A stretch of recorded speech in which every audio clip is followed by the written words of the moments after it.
You guys are the real heroes. I asked to meet with you because you come highly recommended as the best sub on the call sheet. That's a somewhat dubious endorsement. I think overall the detachment is that we're all trying to connect desperately, and yet at the same time we're having such a hard time because everyone's so scared. You know, everyone's afraid to connect. Okay, so what are your plans after high school, Missy, since you're not going to college? I don't know. Hang out with my boyfriend. Do some modeling. Having the backdrop being the public school is a really perfect example because you really don't know what you're going to get in that. There's not as much connection between the parents sometimes and the students and their children, and that affects how the teachers and the guidance counselors are going to be able to connect with them as well because you don't have a good relationship. God, you are a shallow, disgusting creature.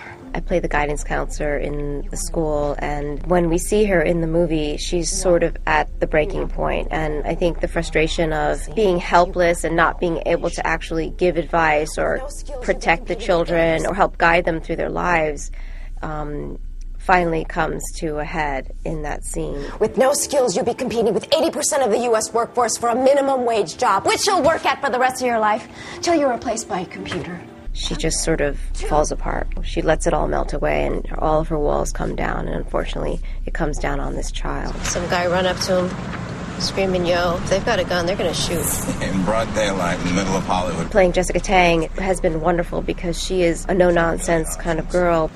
Having shot a teenager accidentally who had a gun, even though it was a toy gun, I'm sure that the force would not have held that against her. But that she made the choice and that she decided to be untruthful about it and then convince herself that it was something that she needed to do creates a huge conflict and friction between her and her partner. I think it's also conflict for her because she knows that she made the wrong choice in the end. She has to be the one who lives with it. The decision that she makes to stick with that will start to unravel as they continue on the job. I'm sure you've all been briefed on the recent shooting I was involved in, and it may have given you pause.